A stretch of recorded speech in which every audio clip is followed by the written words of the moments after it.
Hey everyone, welcome back to the podcast for part 2 of my conversation with Andy Allan. If you've not already listened to part 1, it's the last episode, so just go back and check that one out. In this episode, we delve deep into various topics, including my own approach to abstinence from alcohol, touching on the social challenges of staying sober and the impact that appearing on Naked Attraction had on me and my dopamine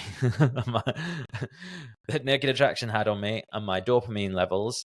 Andy and I also discussed the critical role of nutrition for a healthy lifestyle, the concept of Andy's dynamic food list. We discussed the benefits of whole foods over processed ones and Andy's family's journey with food and how they were able to completely get rid of asthma and allergies. Other areas we touch on include fasting, a balanced approach to fitness, supplement use, psychedelics, parenting strategies, and the wonderful world of dating apps. Please enjoy this next part of my conversation with Andy Allan. I was like counting, I'm like 1 month, 2 months, 3 months or whatever, which is common approach for people that are not drinking. And then the second time round, when I did like 3 months, I think, I decided not to count because I wanted to lessen. Well, yeah, I wanted to lessen its control over me. Like, I'm not even going to give it the control over me that I'm counting, because that's giving it energy, the addiction. Do you know what I mean? So it was like, I just don't drink, whatever. You know, it was, how long? Fuck no, I don't know. I just don't drink. That's kind of what I'm doing now. But so it'd be like 2 months or something. So it's like, yeah, it's like, I don't know whether it's, we'll just pick up from here. I don't know whether it's a good thing to count or not, you know, and like some people have said to, you know, I've been like interested in going to like, or anything like that, but it's hard because I don't see myself as an alcoholic. I just think alcohol has a bit of an effect over me. Yeah. I'm just kind of like, I just get addicted to stuff in general. So it's like, but I feel like the meetings would be good to go to just because going to any form of thing that involves kind of community and stuff is good for you. But I think going to something like that and sort of saying, I'm an alcoholic and I accept that I have no control over my addictions. This is the same saying it. I don't know if I like that because I'm like, well, I want the agency. I want to have the control over my addiction. Does that make sense? So, because the whole AA thing is like, you submit to God. It's a religious. Oh, I didn't realize. So the 12 steps and stuff, it's like, because Russell Brand's got a book out about it for ages, and I read that. And it's like, yeah, you submit to like, and it doesn't have to be like God, like the one with the beard, the Bible. It can be whatever, like consciousness, just the universe, whatever. And you sort of submit that you're powerless over your impulses, kind of thing, and you accept that and all the rest of it. But it's like, I don't want to be powerless. I want to be in control. Do you know what I mean? So, so yeah, but I don't know. But I've certainly like, drink is not for me. Just like it too much. So when we talk about, God, the amount of stuff we've talked about, Cold War exposure, diet, health, lifestyle, gym, everything we've talked about, and when you stick to that and you don't booze, like, and you sleep well, and you tape your mouth up like a weirdo, and that's going well, like, how good does that feel compared to, I know it's a bit of a daft question, but a hangover or a couple of days of, a drink? Oh, it's so much better. And so what then? Like, I kind of knew that was going to be the answer. I clearly teed that up for that. So then, what could be the temptation to get back to that? Is it purely the social aspect? There's a few things. So the social aspect. So if I go to a party, family gathering or whatever, and sometimes you can be in a room full of people but still feel lonely. Yeah. And it's just an extra kind of hurdle to get over when you go or something like that. So last week we had a do at my mum's for King's coronation or whatever, and like most of the family were there and that. And I was a bit late because I was working on a podcast, so I was 2 hours late. Started at 3, got there at 5. I there with my non-alcoholic Guinnesses. Yeah. And pretty much it seemed like everyone was levered. Actually, it was about half the people that were there levered already. Yeah. And it was like, and I really struggled. I was kind of naffed off. Yeah. Because you're kind of like, for fuck's sake. Like, you're like, I've not even... Yeah, like, why already? Yeah. Like, it's early in the day. I've not been able to, like, just have a crack with some people while we're both sober until it starts to get... You know, because once it gets messy later on, fair enough. You can be like, oh, they're doing the thing now. I've had my fun. I can get going. At least I've had, a little bit of connection. Yeah, but it was like, I arrived and it was chaos. Yeah. And it was just like, there was shots and stuff. And I was kind of like... And there's a divide. So I feel, in that moment, I feel different to everyone else. I don't feel like part of the family. Does that make sense? So it's... that's the hardest bit. Because all I want to be, I just want to be with my family. I want to be part of the community. I want to be part of the tribe. And yeah, that's a big thing. It's like, that's the most difficult thing. And I think most of the times where I've fancied having a drink, it's like, I'm big into like discipline and, working out 5-6 days a week or whatever, and doing this and doing my meditation and stuff like that. But eventually they say that, I would say they, just experts when I say they, that what is it? Not motivation. Is it motivation? Oh, I can't remember if it's motivation. It's basically it's a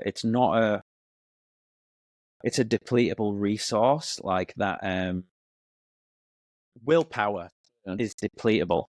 So it's basically like it's a thing that they say. It's only like you can have willpower, but one day it'll run out. Yeah. And then it's like getting over those, and it's like knowing how to manage those things. Because when I'm in the zone and I'm like doing this and I'm being healthy or whatever, then it's cool. But it's in those lower moments where I'll feel like I just want to go a bit wild, or not necessarily even go wild. Just like I just want to be like everyone else. Yeah. I want to go to the pub and let loose and maybe chat up some lass, because or something like that. Or lad.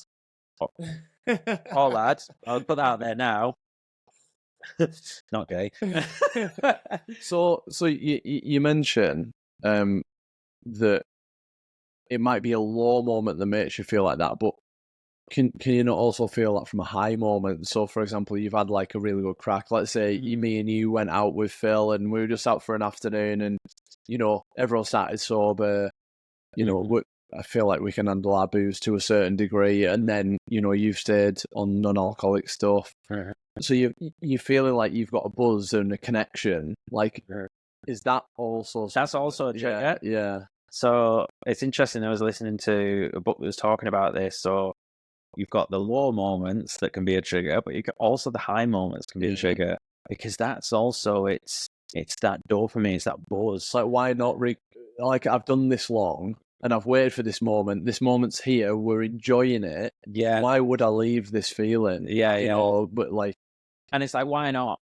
Because let's say in that example, we could have had a great day, and we're on this high because we've been doing whatever. We've been to watch the football, whatever it may be, and it's kind of like that dopamine level's high, and then you're going, well, I want to extend it, alcohol, and that will extend it for a bit, but then you get the drop. I suppose the thing is having the strength to be like, usually once I get over the first couple of hours or first couple of drinks or whatever, then I'm pretty good. Like I can get through, and then I can just be out and have non-alcoholic beers and stuff like that. But it's a challenge because, and as well with the whole like dating thing, when you're dating, most people don't want to get with someone that might have an issue with alcohol. So it's not the sort of thing that you kind of want to own it, because I see it as a strength. Because I've been unfortunately blessed, cursed with this thing of kind of not being able to control my alcohol when I drink it. And so therefore I've had to. So you've had to own it. I've had to adapt and learn how to not drink and stuff, given all the societal pressures and stuff. So I see it as a strength. But some people can just see like, oh, red flag. I must be a fucking right there. Well, what I would say is my experience of you not drinking at Phil's wedding. Me and you. Well, put it this way. Firstly, you got me onto the cold showers. Therefore, I got onto Wim Hof. It eventually got me to unofficially break a world record, and I hope it will enable me to actually get an official world record. But even the cold showers, you've introduced, because of that conversation, you've introduced me and Katie to it, which I don't think at this point, I can't see myself probably have been introduced to it. Secondly, not just from a lifestyle perspective, but that night, I remember, you know what I'm going to say, don't you? I absolutely, and this is our musical influence as well, and your absolute fantastic ability at rhythm with the drums and everything. But you playing the drums on my chest to whatever it was, the Killers, Oasis, whatever it might have been during the night band was like a highlight for me, who was wasted, like having a great time, and you were there like doing all this like pissing around. I was just like, I said afterwards to like many family members, I was like, Jess wasn't drinking and he was absolute quality, like he proper, was one of the highlights of my night kind of thing. And you can't always be the highlight of someone's night, can you? Yeah, exactly. But that kind of proved to me that if you can get yourself in the zone and you don't rely on boozing too much, then you can. Yeah, and the buzz is kind of all the better. Yeah, because for me to get on the dance floor when I'm sober takes cojones. It takes balls. Like it really does. It's difficult, but the buzz is even greater. Is it? Yeah. Once I get over that, it's like an immediate fear. Yeah, I've got over a fear there, and then that night was great. Like I think that's probably one of my favorite sober nights because the band were amazing, and it was just like as once I'd kind of got that off my shoulder that I'm sober, it was just like then I just turned into I was like a kid on the dance floor, like. Hair was all crazy because I didn't like a bun. I think it like went everywhere. Yeah, and it was just like, well, what's the one stimulus I've got? I've got family, and and friends. Obviously, I've got family and I've got music. Yeah. Okay, I'm drumming on Andy's chest. But I think also for those that might listen to the podcast, and same for you, is even if you told me that I genuinely believe that apart from the conversation we had earlier in the day, I think that I would never have known that you weren't drinking. So if you were on that dance floor and I'm there messing around, and I've tried it when I've been sober or not as drunk as I would like to be to go on the dance floor. It's crazy just how much no one's actually interested in you. Just get on with it. Yeah. I mean, I'd love to have that attitude with all aspects of life, But no one cares. They're all in their own moment. Yeah, and especially when they're pissed. Even when they're pissed, like they're definitely not going to. Yeah, not even when they're pissed, especially when they're pissed, they don't care. you'll go in and then they'll zone out and in and out, and so you can't fake it though when you're sober. That's one thing. Yeah, of course you do. So like, there's not because that's the other thing where like if you're having a shit night, sometimes I'll have a drink, it'll loosen me up, it'll kind of make it better. So I've also had those nights where I've gone out and I've been sober, a bit like the other week, when I turned up and actually had a nice night in the end, but it wasn't amazing. No, because I got there and most of my family were livid. Yeah. So there's no like connection. So yeah, but in general, like I do love it. I'm proud of myself for being able to do it because it is fucking lonely. Because no one else does it in my family. I'm very proud of you, mate, because I know that it does alienate you to some degree, but I love that you've managed to recognise it in an early stage. You've said that you don't need to go to Alcoholic Anonymous. I'm really struggling here. Let's cut that bit. Alcoholics Anonymous. Yeah. I know you haven't needed to go there because you're not an alcoholic, but you've just got a pretty shit relationship with booze when you do sort of like get on it. But a lot of people in your shoes would just kind of be like, well, what's the alternative? And probably head down a dark path. Or they try a little bit of something every now and again, which might be, I don't know, a bit of the gym, bit of walking, whatever it might be. I don't see it being such a bad thing that you've got such a wide variety. You have a huge holistic approach. And I don't think for a second that you believe that, you need to do every single one of them or that any one of them is the key. But the fact that you do... No, they're all stacked on top. They're stacked on top of each other, exactly, yeah. And so and even introducing a new one, whether it's gonna be incredibly helpful or not, it just backs up that that whole thing that what you're trying to achieve, which is leading a decent life without the stimulus of the drug, essentially. Yeah. But it's the stimulus of the other buzz that we're talking about, which is, got like the well-being and stuff. I get a feeling we're going to, in the future, a lot of conversations over dopamine specifically. I'm interested already. Yeah, it's amazing. And, one of the things that I love now is, having had, like down moments and bits of depression or whatever, I like understanding it. Understand the mechanism. I feel like I've got more power over it. Yeah. Like, I can notice, I feel like we're just talking about me now, but I might as well talk about it. I went on Naked Attraction, as you know. Well, I was going to bring this up anyway, so go for it. So, and that was aired last Wednesday on Channel 4, and I watched it back with one of my friends and his missus, who... So, was this the first time you were watching it? First time I was watching it. With a friend and his missus? Yeah. And they're like he's like one of my best mates. Yeah. But I'd kept it a secret, not that I've been on the show, but how far I got. So he didn't know. Neither of them knew. We sat there and watched it. And the dopamine spike was... Because I knew what was going on.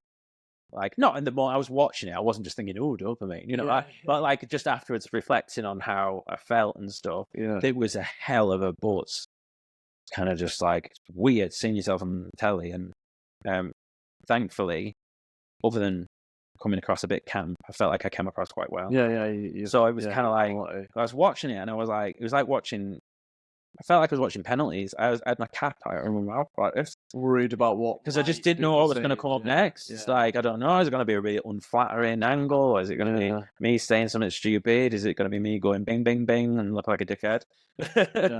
But anyways, and it was like, and like the buzz was kind of nice. I had a headache because it was obviously like the chemicals, I think it must have been the dopamine release. And then afterwards, it's like a school night. And I could feel myself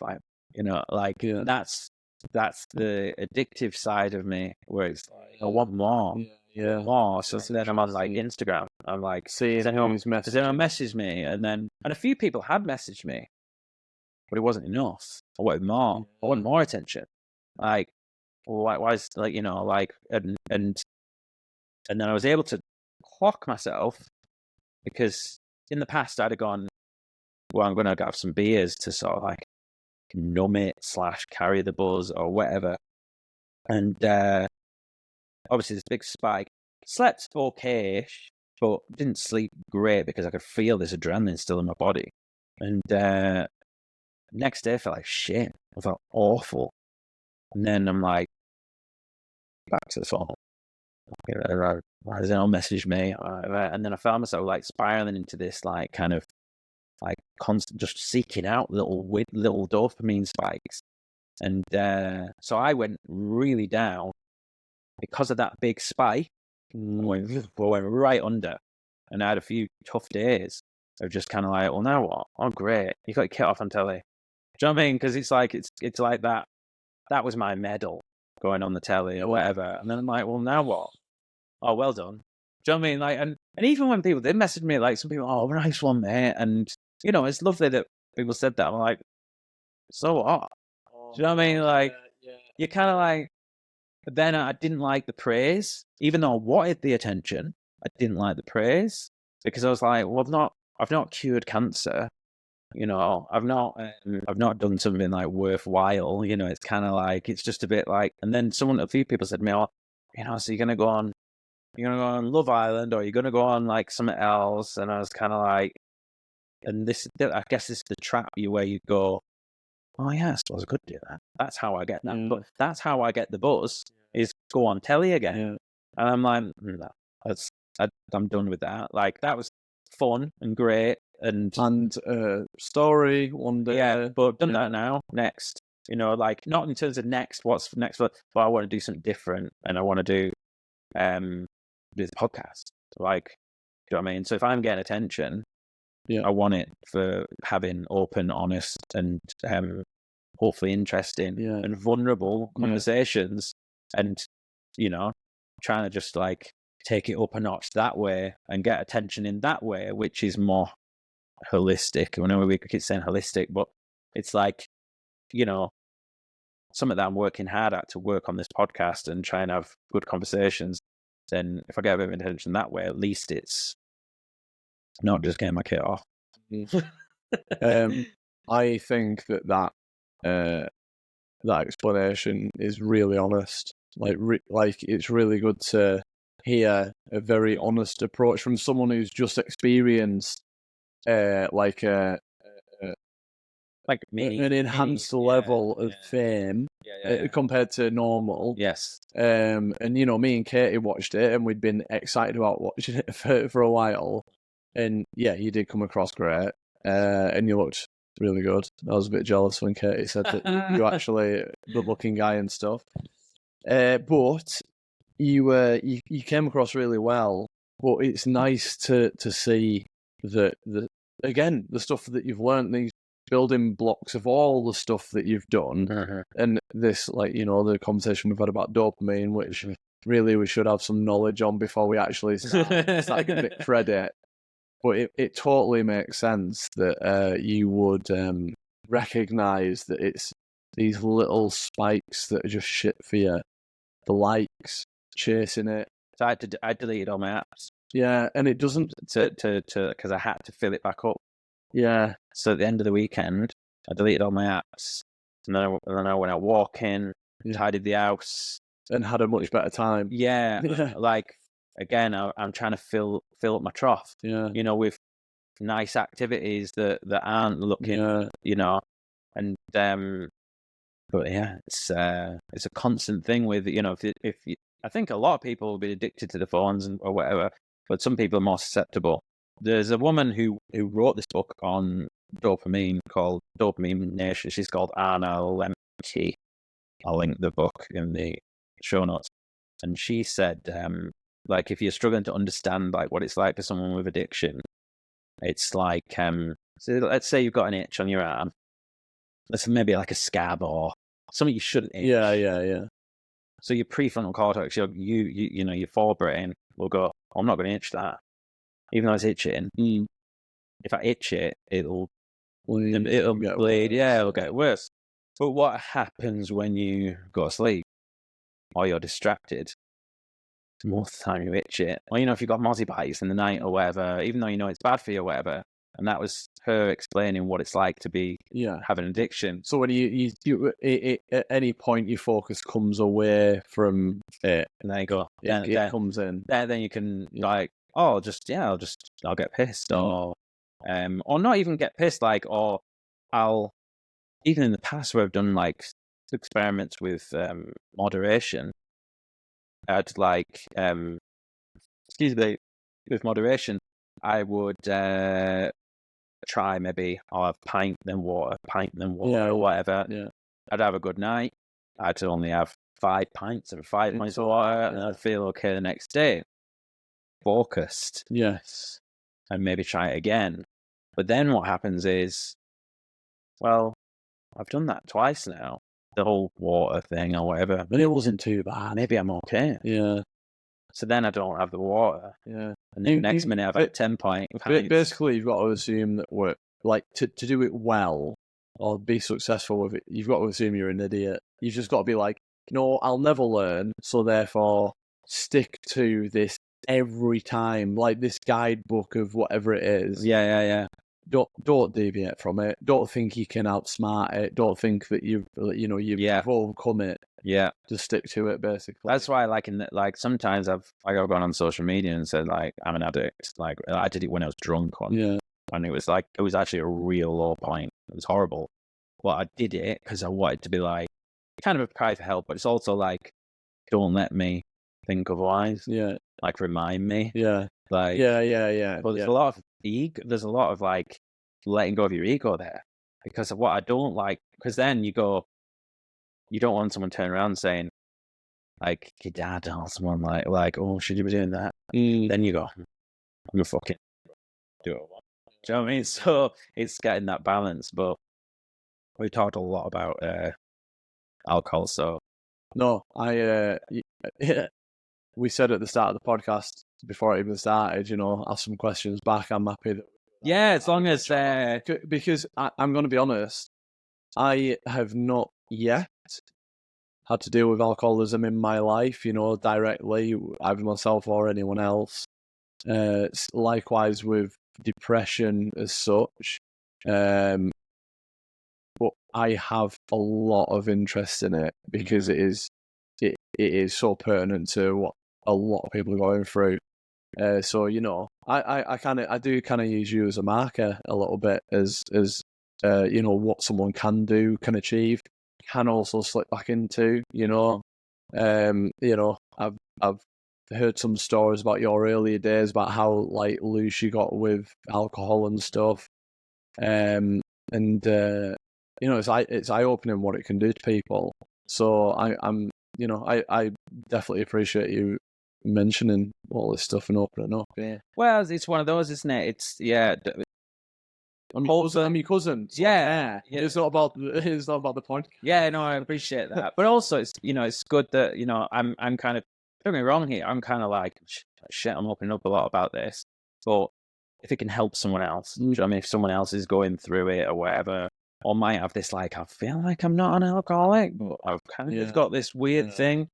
That at some point, do I need to admit something that I don't feel like I'm ready? Yeah, then you're not alone. Yeah, and there's lots of people going through it. So I think opening up is important, and for people being able to get through it. So you're right. Here. Right, let's talk nutrition. So we're still bloody going. Yeah, let's fly through these because we've been going quite. Fly through them. Nutrition's my baby. What's the dynamic food list? Okay, right. So the dynamic food list. Again, I'll take it back a few steps before I get to this. God, for the third or fourth time, I'm going to credit Matty Green at Cumbria Strength. So I remember walking out of the gym one morning, not late morning, it was probably nearly 7 o'clock after a morning session. And I remember Matty chatting to another gym member about fat being good for you. And it was linked to the keto diet. And I knew nothing about it. I'd been going to the gym for maybe a couple of years, but I was never into diet at all. And I overheard this, and I was like, "What? I got what? Fat? Good for you? What are you on about? You know?" And he was like, "No, seriously, like, you know," and kind of explained it for maybe 5 minutes or so. And he basically said, "Listen to Joe Rogan and Chris Kresser." All right. So I listened to it during one lunchtime walk at work. Well, you know, it's a good couple of hour podcast, and it was really eye opening for me. Like, not necessarily for everybody. Maybe some people feel like they have a good grasp on it. Probably do by now. What I learned in that podcast was just how much food influenced chronic illness, and just what chronic illness was in general. And there was loads of percentages put on it about, you know, typically related to the US, you know, 75% of the US have this, and, you know, 40% have this, and whatever. And I was like, oh my God, wow, we're fucked, basically. And then, you know, there was a little bit in there about, what if we did this and if we did that? So I ended up buying Chris Kresser's book, which was very kind of specific about what foods are good for you and what foods aren't, which is perfect for me because I thought for a lot of years that me and Katie and the kids were, we, you know, weren't great with our diet, but when we said, oh, let's eat healthy for the next week or whatever, we thought we were eating healthy. Actually, often we weren't. And I'm sure a lot of people have experienced this if they've had any sort of light bulb moments. But as I was reading this book, and then I continued to, you know, Google search and start going on stuff like PubMed, which is, you know, where you actually find sort of scientific studies on certain food groups and whatever else. Other doctors, well, not a doctor, but other sources like Mark Hyman, Rhonda Patrick, people like that. And you kind of get, you know, led down the path, especially on social media. You kind of like, oh, well, you know, this person agrees with this person. And it kind of is a self-fulfilling prophecy about this idea of what is healthy food-wise. So what was really important to me, because I do feel like I'm a level-headed guy, yet a guy who has a pretty bad ability to retain information, is I would read this on a night time and I'd be like, oh my God, so, right, we should avoid that. Or, oh, right, so dark chocolate, 85% is good for you, you know, or like as benefits or whatever it might be.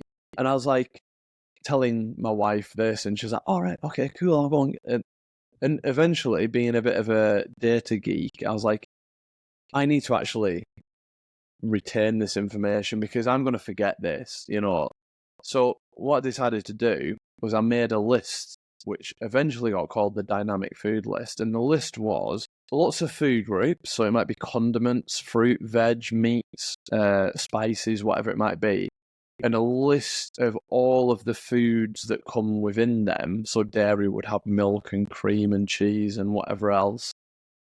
And then I would score it between -5 for the worst food you could possibly eat, which would be stuff like Coca-Cola and just sugar outright, donuts, energy drinks, stuff like that, to +5 for the most healthy foods you could eat, like I think there's in there stuff like mussels, organ meats.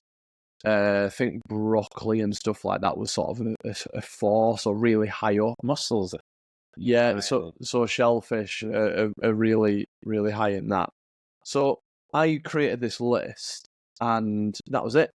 I just created it, and I was like, right, that'll do me. You know, I just, as I've explained at the start of this podcast, I am a jack of all trades. I'm not an expert. I'm never going to go and do, contrary to my usual approach, I'm not going to go and do a degree in it.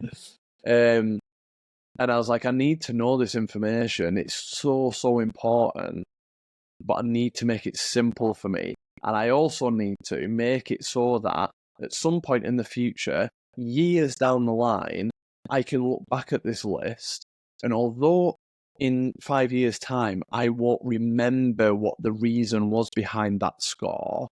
I will know that at the time I made the score, that it was with the best intentions and with the best knowledge that I had, whether that was research on with people that I rely on or PubMed and stuff like that. So I created this list, dynamic food list, and what happened was people at work said to me, because they knew that I was eating sort of very healthy, always turning down all the typical biscuits and all that shit that you get at work. And I was like, well, yeah, I kind of prescribe to this. 80% of the time I eat foods that are 3+, maybe 2+ in terms of the scoring. And yeah, like I'll only ever 20% of the time I'll eat like, below sort of below -2 or something like that. Because you've got to live a life, basically. And anyway, these guys are like, oh, you should, make a Facebook page or whatever. So I made a Facebook page, right? And the idea with it was that it was totally honest from a guy who had no agenda, no vegan view, although I was probably leaning towards paleo because that kind of made sense. I was never against anyone saying, no, that doesn't work, So the idea was with the dynamic food list was anyone can contribute to the next version of it and sort of say, hang on, you've scored whatever, bananas a 2, but actually they've got this, and this in them. The downsides are only this, so therefore it should be a 4. And then I would look at the weight of the evidence and decide whether I would increase it or not, or keep it as it was, or increase it only a little bit, or whatever. It's a really interesting approach. Yeah. Like, it's very novel, and it's like open source. Yeah. People would bring it to my attention. Love it. So it was, totally open. Anyway, I got to version 3, which, the Facebook page was open for like a year. And very interestingly, we're going to go back to that subject that me and you don't know much about, dopamine hits. Okay. So basically what happened was it really got some traction and people were very interested. I had a lot of people come to me about chronic illnesses they had, and I'm no expert, like I said, absolutely no expert. Chronic illnesses they had. I had people come to me with depression and like really opening up to me, and it was at that point, it was really apparent how important this stuff is. Yeah. It reinforced everything that I was trying to do. But I found myself agonizing over creating a post that was not just attractive to someone looking at it, like, hey guys, here's some information. Maybe instead of trying sunflower oil, you should try olive oil. Now, that took me 5 seconds to say, but to write that in a post and make sure that I've got all the data and that it's accurate and that I can't be scrutinized for what I'm doing takes a long time. And you sit on it and you wonder. And so I'd then post it, and sometimes you'd get a lot of interaction, and then sometimes you'd get no interaction, and you'd be like questioning where it's at, where's that void to give me, and you would get a few likes and you'd be like, yeah, sweet, exactly what you said. So basically what it resulted in was me coming off social media altogether. I do have a LinkedIn, I do have Instagram. I don't use Instagram except just to check a couple of things out if I need to. Don't really go on LinkedIn hardly at all. Was that because you were getting addicted to the response? Yeah. I was getting addicted to the response. Obviously the rejection. And it wasn't just. I didn't just realize it in that moment because of my interest in well-being and health and well-being. I was acutely aware of what social media does to you. So it wasn't like all of a sudden I was like, I'm feeling like this. I was like started to become aware of what I might start feeling, and then I did start feeling that. So I basically took it off. But before I took it off, I was doing stuff like presentations at like BAE.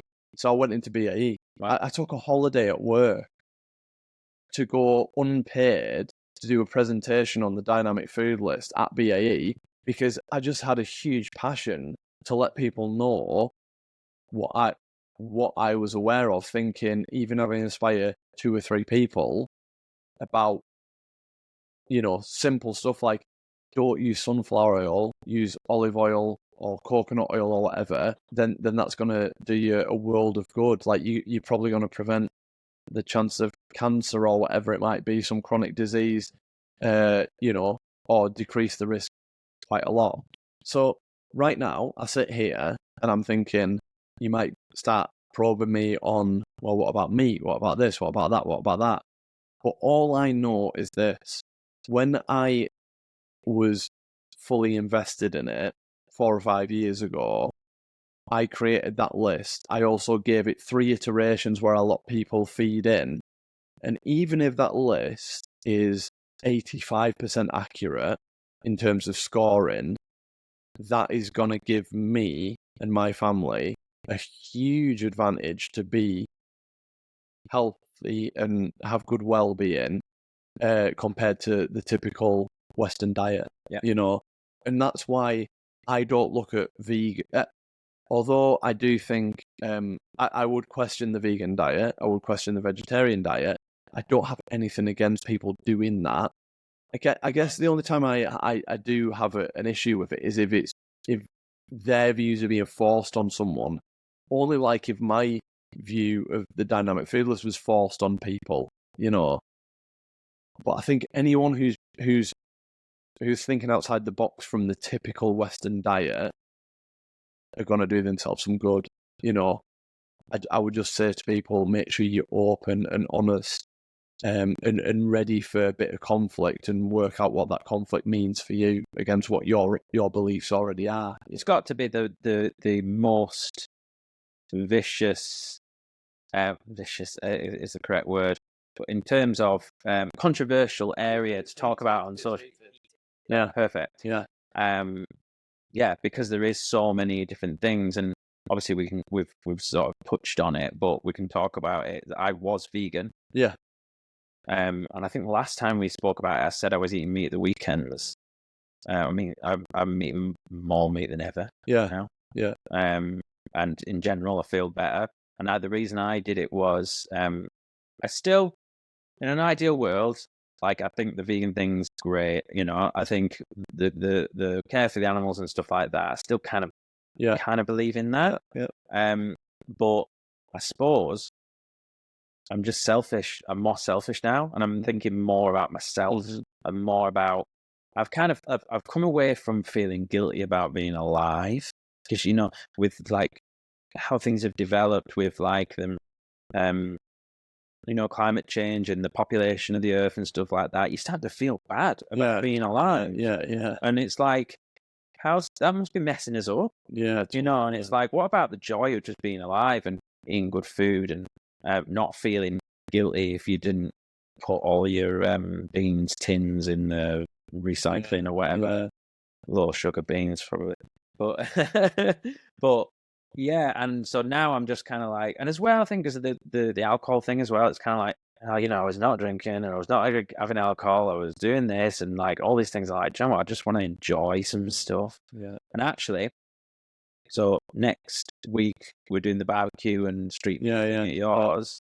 I will come and I won't drink. Yeah. But I can have a burger now. Yeah. So I've got that little bit of connection. Yeah, you feel like I've got my qualm sausages or whatever. Like it does help, like, and I've noticed a difference where I can go to a barbecue and just have a burger and just kind of be like everyone else, which I talk about a lot. And what I wanted to get away from was I realized how reliant I was on processed food. Yeah. For protein, so like tofu and stuff like that. And it was like, well. Because I started lifting and I was like, oh, wow, I really need to hit like more protein. And then I was like, well, what? I'm going to eat bags of tofu and nuts and stuff. And it was kind of like, all right, steak, it has like 40 grams of protein and or whatever. So that's why I changed my mind on it. It's not great for the world if everyone's eating steak for breakfast. but it's probably good for you. Yeah, no, I yeah, totally agree with that. I think there's moral aspects to think about. I think there's very sustainable approaches to meat farming, which are going to take time, and it looks like the wave is against meat because there's such a foothold in sort of the vegan approach or even some form of that. But again, like I say, my view is that it's all about balance. I've got a friend who is keen on the carnivore diet. I don't doubt for a second that the carnivore diet can absolutely like smash it for some people, performance wise, or getting rid of ailments or whatever it might be. But I just don't. I just think everything's balanced. Have you not noticed there's a pattern though with most of these things? So like, if you've done a whole foods diet and let's say vegan and that really, because actually when I first went vegan and I was doing whole foods, it really worked for me. I seen a load of benefits. My skin got better. That's probably the biggest one. Like I noticed I used to always have blackheads and it totally cleared up. Yeah. But then they started introducing the burgers and stuff. And I was like, oh wow, that's amazing. I can eat a chicken burger, but I'm not killing an animal and it's healthy. Yeah. And I felt good about it. But then over time, you're like, I'm just eating processed stuff. But I feel like with the carnivore diet and things like the whole foods diet and keto, the one thing you've got in common is they're all getting rid of processed food. Yeah. Yeah. I think that's the biggest thing. Yeah. Totally. Yeah. I mean, there's no clearer way to say it than eat like your ancestors did. Yeah. You know what I mean? And even if you believe that your ancestors never ate meat, if you believe that, then that's fine. I personally don't, but that will certainly lead you to not eating processed shit. Exactly. So I think just move away from that idea in total. But in terms of the dynamic food list, again, I'll send you a link. And I don't have a web page, but I can send you whatever the PDF or and I'll send you the most recent version. And we still have it. We don't need to use it because we have a very good idea now. Got it in your head.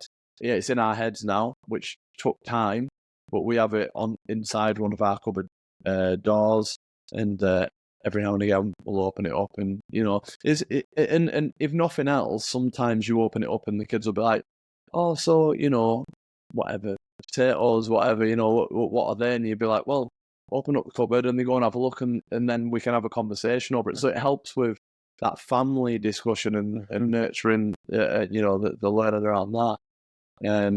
So yeah. Have you got a particular? So if you had to eat one food, you got one food that you seem to respond to really well. Do you know? There's one food I wish I ate loads. And I just hate the taste of it. But we try our best to get it into us. Like liver and organ meat. Organ meat. There's no doubt at all that if you had to live off one food, organ meats is it. Yeah. So what we do, because we hate the taste of it, is we blend it up. We stick it. We put it in our bone broth. And then also we cook it and blend it up and stick it in like bolognese and stuff. So it's pretty much. I've been wanting to get into it's undetectable. Yeah. Yeah, I've been wanting to get into organ meats. I just haven't. But see do you know what I noticed recently was a food that I respond really well to is venison. All right. Okay. I love it. Yeah. I've always liked it, and I seem to feel great the next day. Right. And then I was thinking, well, it's probably, if my ancestors were in general kind of British Isles, Scotland, whatever, Northern Europe, probably going to be the most likely protein source would have been deer. Yeah. You think about it, more so than cows. Well, maybe cows. I don't. Yeah, but yeah, it could be total placebo. Yeah. But I think as well, Well, I mean, does a placebo matter if you're exactly. if it's having a if it works, it works. Yeah. But yeah. So, but it helps. I really like it as well. So, yeah. So I'm glad we went gentle on that subject. Yeah, we met in the middle. We never went too deep, so that I had to explain every decision that I've ever made food wise. But I'm glad that I explained how. But let me just really get this point across. When I introduced the dynamic food list, and it's not the dynamic food list that did it; it's just the food within that we started leaning ourselves towards. I've had asthma all my life. My two oldest children, I've got 3 kids. My 2 oldest children who were born or were living at the time of the introduction of the dynamic food list both had asthma. I had hay fever all my life, to the point that like I was even having a hay fever tablet at at Christmas time because it's that sensitive. And none of us have asthma. None of us have hay fever. It's all totally gone. And interestingly, when I decided to do this stuff, I never thought, oh, I'm going to do this to get rid of that stuff. I was aware it might have an effect, but it just went. It just totally went.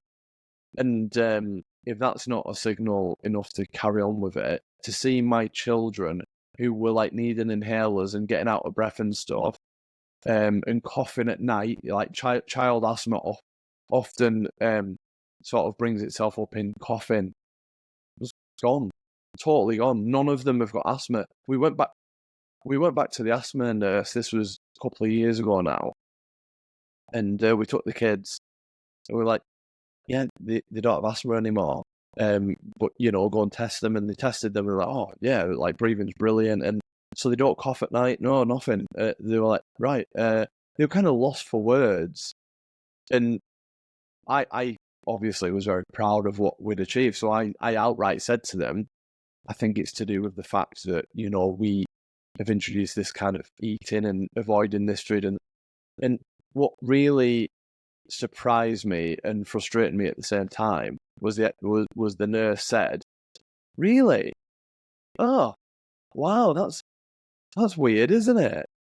And I was like, well, out of everybody here, you should know more than anyone that food, lifestyle, whatever it is, should have a direct impact on this stuff. But instead, the approach is, let's give that kid another inhaler. Food is medicine. Food is medicine. Food is the ultimate medicine. Yeah. A lifestyle. Yeah. Medicine. Such a good point. Yeah. It was frustrating, but how can you be pissed off with them because that's all they've learned? Even as an asthma nurse, the system enables, forces them to only have one way of thinking, which is why the most successful businesses and stuff think outside the box. Yeah. Yeah. No, it reminded me while we're on that is, I don't know if we've spoken about this, but I was on, have you heard of omeprazole? No, I don't think so. So omeprazole is what they give you if you go to the doctors with acid reflux or indigestion. So when I was about 20, maybe 19, 20, I kept on getting this acidic, lying down. Yeah, like indigestion time. Yeah, and it was awful. And I went to the doctors and they said, oh, we'll try these omeprazole. And it's basically it's just a form of, I guess it like stops the release of stomach acid or something like that, or soaks it up, who knows, however it does it. Yeah. And I guess balances the alkalinity, the pH of your stomach. So I started taking them, and actually changed my life because I was having a real tough time of it, and it was weird, I couldn't eat this was before the drugs. I'd eaten certain fruits and I get like an itchy face and stuff. Right. Weird. Yeah. And raw stuff, so raw carrots and stuff, I guess because the acidity in it used to irritate me. I started taking these things and then I could start eating fruits and stuff again. It changed my life, and I was really grateful just to have something. But what I didn't probably realize at the time was, well, are you drinking? Diet Cokes and stuff like that, and processed food? Hell yeah. I was like 19 years old, of course I was. And I went, even, when I went traveling, I had like 4 months supply at any one time in my bag of this stuff because I couldn't live without it. I used to panic if I didn't have it because I'd get indigestion, I couldn't sleep. And about 10 years, I was having those things. And then after I just quit drinking and stuff, I was like just determined to be like, I really don't want to be taking these. And at the time, I'll say now, actually, I was on antidepressants and I was on beta blockers. So blood pressure thing and antidepressant. And I was just like, I'm coming off them all. That's my mission. So I didn't even tell the doctor. I just did it. I wouldn't ever recommend that. No. Don't do it about it. But this is what I did. And I was like, I started to wean myself off all these various things. And I did research and looked at things that I could do. Holistic approaches. And then I started cutting out the processed food. And then I started having like ginger tea and stuff in the morning and whatever. And anyways, so I don't have any drugs anymore. So I haven't been totally just stopped taking those indigestion things and it's absolutely fine. So it's a similar kind of story that you have the control. Yeah. So like, if anyone's listening and they have any of these ailments or whatever, consider your diet and stop putting crap in your system. Yeah. And I think, it's good to know, isn't it? Here. Fasting. I know you don't know much about fasting. I think you said you're not really into too much about it. Yeah. But you train in the mornings, like me. Yeah. Do you eat before? Well, so today, for example, I had early, though. I was up at 5 o'clock, went for a walk, and then I had like 3 hours to burn. Yeah. So I had my breakfast because I wanted to feel quite well for you lot rest. What's breakfast? So today was overnight oats with nuts and manuka honey. That is what I would describe as our cereal. So that's like it's kind of sweet. Yeah, it's almost a bit of a treat. But there's there's a lot of benefits to it. There's no gluten in oats. And manuka honey, and exactly. So that's like a bit of a treat. Usually we cook a breakfast for the family. Most days, like a fry up without the crap. Well, I mean, it depends what you describe as without the crap. So, like hash browns. No hash browns. I mean, I would guess that a couple of times a week we have. Or maybe three times a week we have like scrambled eggs with sausage, but again, like the sausage is like 90 to 95% meat rather than all the shit. Do you go to butchers or? So we used to go to the butchers, but they don't do gluten free in the butchers, and my wife is trying to avoid gluten free. So we find at like Booth supermarket they do like 95% gluten free. Bacon, we'll chuck that in there, but we won't do like a bacon, egg, sausage, hash, whatever. We won't do a big breakfast every time. We'll just mix up what that breakfast is. So it'll typically be like sausage, egg, and a bit of like seeded toast or something. And then next time it'll be like salmon and egg and whatever. And then today for the kids was like, cheesy omelets, for example, just like lots of organic eggs, basically. Would you class bacon as processed? No, I don't class. It's not a loaded question. I'm just no. I don't.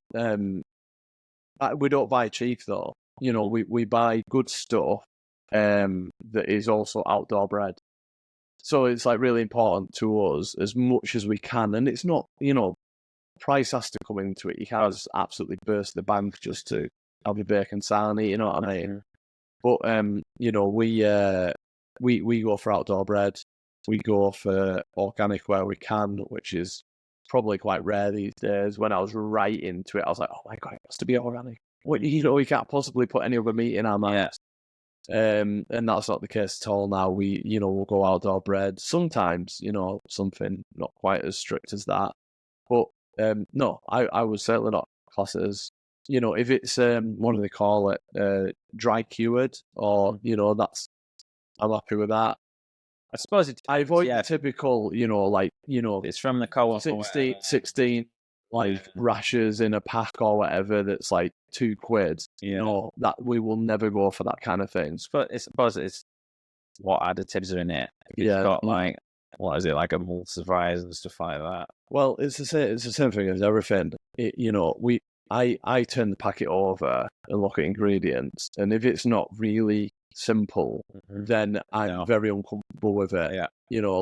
I'm not saying I'll never have something that's got shite in it, but again, it's the 80-20 rule. 80-20. So yeah, I'll look at the back of the packet. If I can pretty much understand what's on it, then I'm good to go. There's an interesting documentary years ago, and at the end of it, they said, we invite you to take the so-and-so challenge. It was the documentary, it was called that.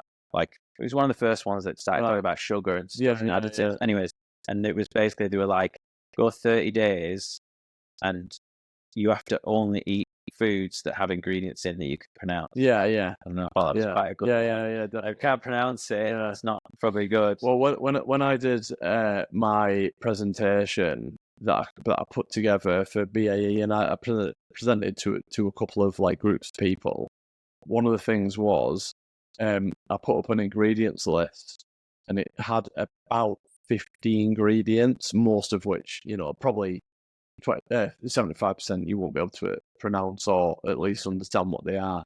And I can't remember what the product was. I think it was something like Cadbury's like Magic Rolls or something like that. Yeah. So these like chocolatey, all sorts of stuff in it. 50 ingredients in one thing. And then the next slide was a picture of a tomato, and then the ingredients list was tomato. And it's like, that is what you should do. Yeah. Something that has not even 50, but like 5. Maybe question anything that's got over 5 ingredients in. Really, that's good rule. Like that's not obviously like a standard or anything. But if I see a long ingredients list, my missus knows that she's in for a bit of a wait while I read through it. And I mean, like I say, sometimes I'll just be like, yeah, go on, chuck it in. But a lot of the time I'll be like, look at all that, stick it back. Yeah. I think it's a good way to be. I'll never look at salt and sugar levels and all that kind of stuff. I'm not into macros and whatever else it might be. I'm just interested in what's in it altogether. Yeah. Because I guess if you don't trust a couple of ingredients in it, you're probably onto something that you want to chuck back on the shelf. Yeah. So awesome. I want to talk to you about protein. I know you're not like big on macros, but one of the things I struggle with at the moment is trying to figure out what's the best approach. Do I do 50 grams, wait 3 hours, 50 grams, wait 3 hours, 50 grams, try and aim for like 200 a day in terms of protein. I'm fairly certain the whole 20 grams every hour isn't a good approach because you want to leave those spaces. Do you have a sort of set thing that you go for? Or do you just kind of, what's your approach, if any? So you're dead right. Don't have an approach with macros necessarily. I roughly know what I probably need to do. I listen to my body a little bit, but this is the approach I take. So I have a protein powder, which you won't be surprised to know only has about 4 ingredients in it. Which one do you use? Basically, it's a hydrolyzed beef protein, and it's like high percentage of that. And then there's just a couple of, I think it's cacao powder, and then like maybe 2 other little small bits of them, bits of stuff like sweetener or something like that. So I have that, and basically my approach is this: especially if I work out in the morning and I've done it fasted, I go straight into, as I've explained, like sausage and eggs and whatever, So like I feel like I'm getting the protein in I need. If I work out, let's say, mid-morning or like late afternoon, and then I know I'm not having my tea till later on, then that's when I'll have a protein shake. So I don't just like taking protein shakes like willy-nilly, and I'm like protein shake and then food or whatever. My approach is try and do it all with food, but also I'm not asked at all about becoming big and muscly. I sometimes consider that maybe I could get more gains if like for weight and stuff, for putting on, for maybe squatting heavier. But really, whenever I think about this stuff and think, oh, should I get into it more? Should I shovel food into my mouth? I think for what I want to do, those three things that I said, benefit my family, overall well-being and health. And then, there's this bit about, doing a goal that's a bit kind of maybe out there. None of that includes being a machine, like looking huge or, being trim or whatever. I think those things for me, like, come fairly naturally with the work I do and the food that I eat. So it's kind of what you've said earlier about willpower can only take you so far, and for me, there's a little bit about if I focused in on right, I need to have this many macros at this point, and I think willpower would subside for me, and I'd have a rough weekend with like a wedding weekend or something, and be out of it, and then be like, oh, can I be arsed like trying to do that again? So for me, I just try and enjoy a normal life. And I also recognise that I'm a dad of three, with a job and family and bills to pay and stuff. So just doing some good stuff like gym work and eating well, and, some of the other healthy well-being stuff I do, the, cold showers and stuff like that. Yeah. That's all I need really for me.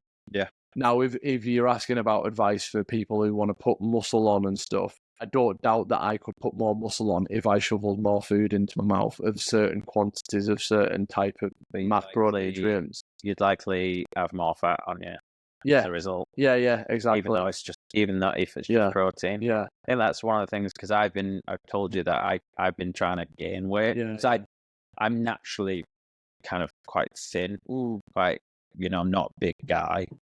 And so I've been really having I was doing like a lot of fasting and not eating that much stuff, and I just couldn't gain that little bit of weight. So I've had a period of kind of really going for it and trying to get all those macros and stuff. But I did notice after a while, although I felt bigger, I didn't feel better. Because there's obviously that response from your liver. And you're putting in that much stuff, and I got some. I was looking into recovery and stuff, and it was on that Andy Allan thing that I sent you. Yeah, right. And he was talking about how much carbs to get in after a workout if you wanted to train the next day or whatever. And I ended up coming across. I wanted to find like liquid carbs, so I got maltodextrin, which I don't know if you know what it is. Yeah. It's a type of sugar, isn't it? Yeah, it's technically it's corn. It's from corn, so it's technically a carbohydrate, but it just is very fast. Shuttles into your muscles or whatever. So I was trying that for like after my workouts and stuff, but then I'm still undecided. I think pretty probably in general it's not great. But I'm like, well, but I want to train the next day, so I want to get that glycogen back into my muscle stores. And what's your training splits look like in terms of rest days out of interest? So maybe I could be so much better off if I actually had a structure, but basically I'm willing to give myself. I need to talk myself out of doing a gym session. Yeah. So I guess where a lot of people are who fail with like an active lifestyle is they need to work hard to talk themselves into going to the gym, or into doing, come on, like let's drag ourselves to the gym or whatever. I've been doing it for several years in the routine that I've been doing it. I need to talk myself into having a rest day. Yeah, so Yeah, exactly. I really struggle. Yeah. Yeah, so With rest days. and you know, my brother's the same. Yeah. He's going for 2 million meters on the rower this year. That's Right. his aim, and so he needs to tell himself, no, have a rest.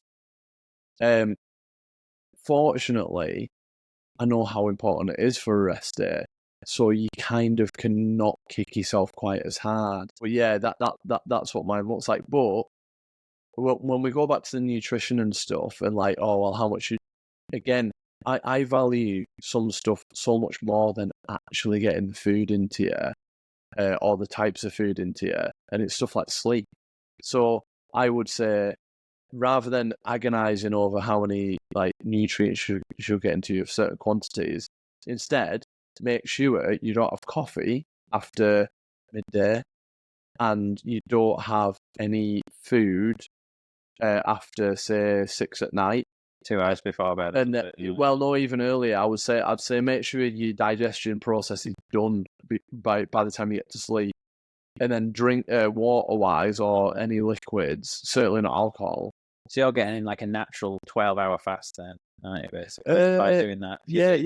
It gives you that. I've been experimenting with that recently. Yeah. Because I've been trying to still get it in, but instead, because I used to come home from work, go out for a walk, and make my dinner, sit down, watch some telly or whatever, and then go to bed. So I'd eat about 8 o'clock, go to bed about 9:30, 10. Try and get that 2 hours. But I've recently tried to eat as soon as I get home. Yeah. And then go out for a walk, because obviously And it's to get it done. Yeah, and well, yeah, just so I'm starting the fasting period quicker, so I don't eat after that. See, I'm pretty certain from the earlier research that I've done that like any fasting that is less than 18 hours anyway is kind of like neither here nor there in terms of benefits, in terms of like, you know, ketone, like Ketosis. Yeah, ketosis and stuff like that. So I would personally say that, again, I wouldn't agonize over the 12-hour thing. When I say don't eat after 6 o'clock in the evening, for example, that's nothing to do with your digestive system, apart from get your food digested and then let yourself sleep. So, again, if you listen to people like Matthew Walker, the sleep, a really prestigious sleep scientist, he will give advice stuff like don't have coffee after lunchtime, don't eat after 6 o'clock, don't really have any water later on in the evening either, because then you're going to need a wee. Yeah. And really, if you are that keen on hydrating, you should have done it earlier in the day anyway. Yes. So, again, now listen, right? How often do I not snack or eat after 6 o'clock? 20% of the time. I'm no hero here. I just know what you need to do. And if I really want to tune in and get a good night's sleep, if I'm like, I need a good night's sleep, or I've got, say, I'm going to be training for what I'm trying to train for, or I've got a High Rocks event coming up, or I've got a cousin coming around that I need to show off and make sure he knows that I'm fitter than him, then I'll make sure that I'm like not binging late at night, drinking water late at night, having coffee after, say, 1 or 2 in the afternoon. Then I know that's the time to do it. But again, sitting down with my wife on a night time and opening up, having like 70%, 85% chocolate bar of that with a glass of like gin and tonic or something. Yeah. That's more important to me than like being some freak of nature in the gym, so.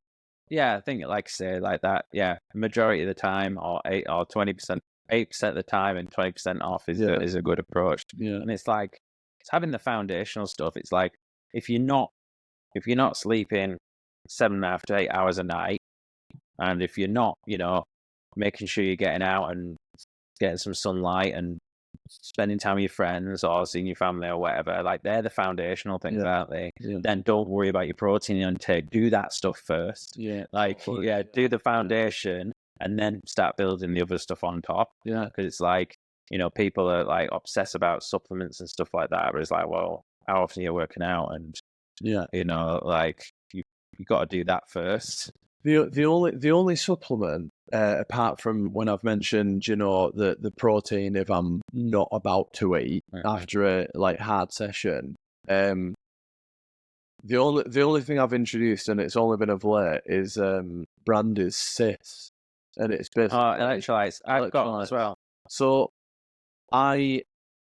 it's only come to light since I've been interested in high rocks, because it's at least an hour. I mean, if you did it in an hour, then I don't need electrolytes. Yeah. But basically, it's like, you're sort of talking half marathon type duration at extremely high intensity, and it's the first time that I've listened to a couple of podcasts and a bit of research myself that I've been like, I need to introduce this, and I barely ever have it. But if I know that I'm about to go into something that's intense, I'll have one of these maybe 90 minutes before, because it helps obviously retain your fluid. Because when I went down for my first High Rocks event, I just chinned loads of water. I was driving down to Manchester, Dehydrated, drinking, overhydrated, probably made myself really heavy.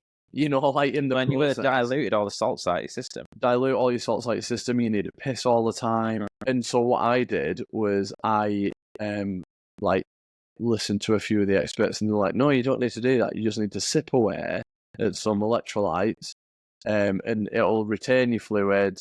You've got all the salts you need, and you can usually get through the workout. It's especially important for people who obviously cramp up a lot and stuff. Like never ever cramp up. So obviously I'm not like a salty sweater or whatever. Yeah. But I've thought that's the one thing that I thought, right, if I really want to improve on my high rocks, if I really want to like smash this attempt at a world record, then I'm gonna have to, make sure that I get my electrolytes in. And like, me and you had, although no disrespect, the workout today wasn't incredibly intense for me compared to when I really do go for it. We still trained for that session. I recorded it at 1 hour 44, which I think after, let's say, our warm up and stuff was at least 1 hour 15. Yeah. That's a long time to be sweating. Yeah. And my intention is to not have a rest day tomorrow necessarily. Yeah. So, I thought, I'll drop one of my tablets into my water, and so I did. I had one before I arrived. There you go. So I have electrolytes in the morning with creatine. I do not take creatine. I've never had creatine in my life. Even when I was trying to beast myself, it's like when I was younger. Talking about now for as a nootropic for brain health. Right. Like it can also help with sleep deprivation. Right. Because the way it shuttles. Does it not get protein to the muscle? Is that what it gets more water into the muscle, right, as well? And I don't. Yeah, like I've listened to so many things. And it's like creatine. Well, okay, but this is the thing, right? We never had creatine supplements when we were cavemen. True. So what is it? What is it that makes us need it that much? That's my question. Every time I think about a supplement or diet, I'm like, yeah. If it's that important, where do we get it from? And we get a lot of electrolytes from food, which is why you don't typically need electrolytes, and which is why up until 3 months ago, when I first started buying electrolytes, I pretty much got by fine. It's literally because of these intense high rock sessions and not needing to download the water. Yeah. That I was like, right, okay, it's going to come in handy there. So where's the creatine we used to nail? It's a good point. That's what I ask myself every time. And when someone talks to me, again, going back to the vegan sort of thing, question it and say, I think we ate meat. I'm certain we ate meat. All the science suggests it, all that kind of stuff. Yeah. So why would I not do that? Yeah. And say again, creatine. Yeah, I believe that it would give you like advantages. I'm not after achieving big muscles or anything like that. I just want to be able to do a good job at what I do. Yeah. Someone might say you're an idiot for not taking creatine, or you're an idiot for not taking an electrolyte every day if you want to achieve a world record. But I'm just really keen on doing it the way I do it, you know. Now, listen, mate, I think forgive the pun, but I think it's a refreshing approach.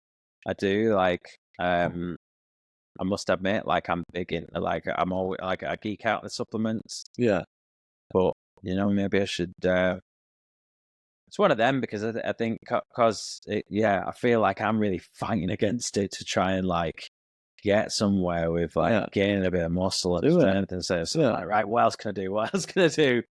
And I do really research supplements and and I'd never take anything illegal or ridiculous, steroids or anything like that. So, but no, it's interesting because so many people are just into the supplements and that, and it is part of it. So I think it's refreshing to, before we totally go away from supplements. Are you in a CBD? I am into, sorry. So okay. Where's the CBD? You're about to. Where's the CBD in UK? I would never take CBD. No. CBD features daily for me. Yeah. What form? So I take. There's a brand I use called High Energetics from the US of A, and basically it's the only. As far as to my knowledge, or certainly at the time that I first investigated, it's the only brand that is water-soluble CBD. So basically what that means is that it gets absorbed, obviously absorption of nutrients is just as key as the amount of nutrients. This is CBD that is highly absorbent in the body. So basically, on an empty stomach, you won't piss it out. Yeah, exactly. So what the website and the research that I've done on this company suggests is that it's something like 20 times more potent than most CBDs. So, for example, if you have a dropper of CBD, put it under the tongue, typical company, most of that won't be absorbed properly, and it's probably not even a high enough dose, or the quality of it, it might not be organic. You could get all sorts of crap, just with anything. This is organically certified. It's tested in a separate lab. It's an independent lab, should I say, and it's water soluble. So you put it under your tongue, and it's instantly absorbed into your bloodstream. You have to obviously swallow some of it, and gives the benefits that CBD gives. And what are those you're looking for anti-inflammatory, recovery, relaxation? So, do you get anything? All of the above is why I was interested. It came to my attention because Chris Kresser, the guy who was on the original podcast, who I've continued to follow and continue to believe his approach. I haven't listened to that episode on Rogan. Yeah. I'll find it and I'll link it. I mean, it changed my life. It changed my family's life. But anyway, the CBD, so he pointed me in that direction. So the reason it was very interesting. At the time, we were going through COVID, and me and one of my good friends were really interested in getting some CBD for ourselves. Now, we went through that whole process of CBD is cannabis, and we had to, sort of get through that and then learn more and more and realize that it's nothing to do with the high of cannabis. And it's all to do with the sort of benefits that can come alongside cannabis, but without the high and without, being stored and THC, exactly. So we looked at high, and it was too expensive. We were like, we can't afford to do it. It's like a couple of £100 for, probably like £300 for what you'd say is like a 6-month supply or something. So we bailed away from it, and we did another version of it. Never got any benefits whatsoever at all. Just never felt anything. Both of us were like, nah, not for us.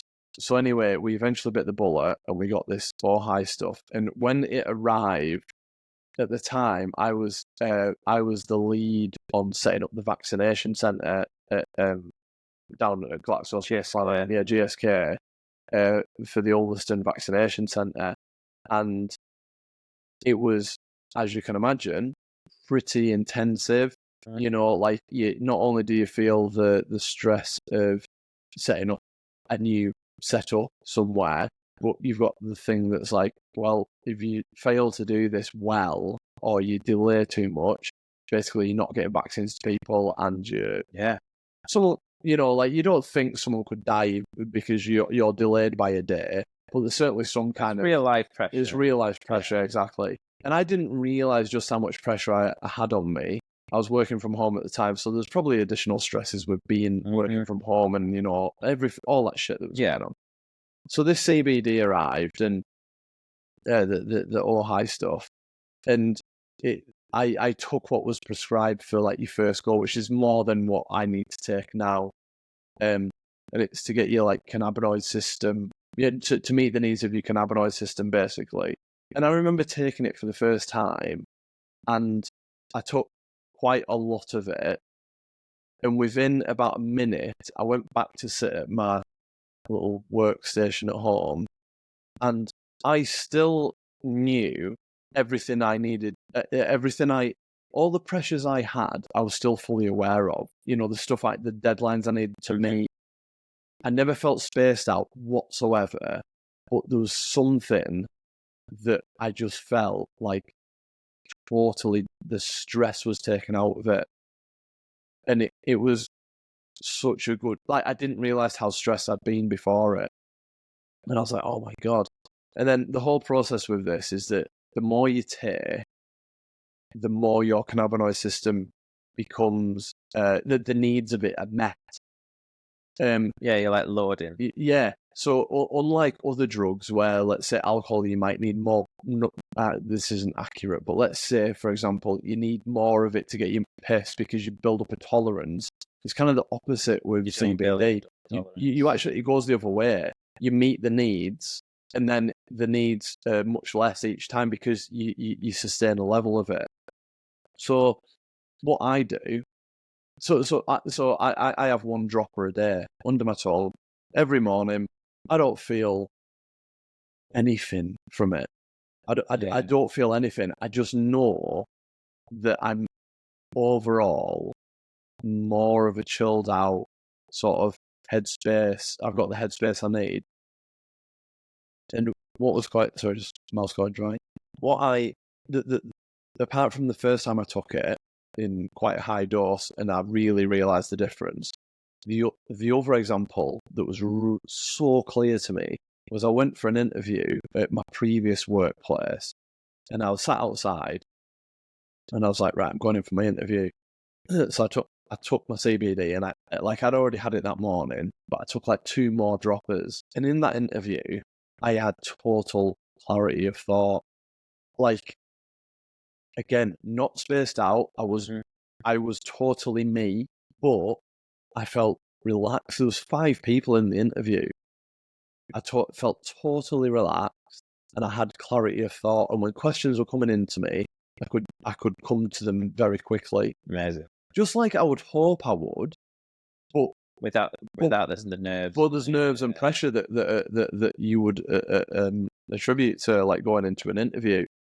And that's the second time that I was like, yeah, totally works. You know, it's so CBD is a thing, and I have experienced positives from it, and as a result, I'm willing to, you know, put in, I guess, you know, a few £100 a year to cover the needs of myself, and you know, my wife started taking it a little bit as well in her coffees. She hates the taste of it, so she has it in her coffees. So, yeah. Interesting.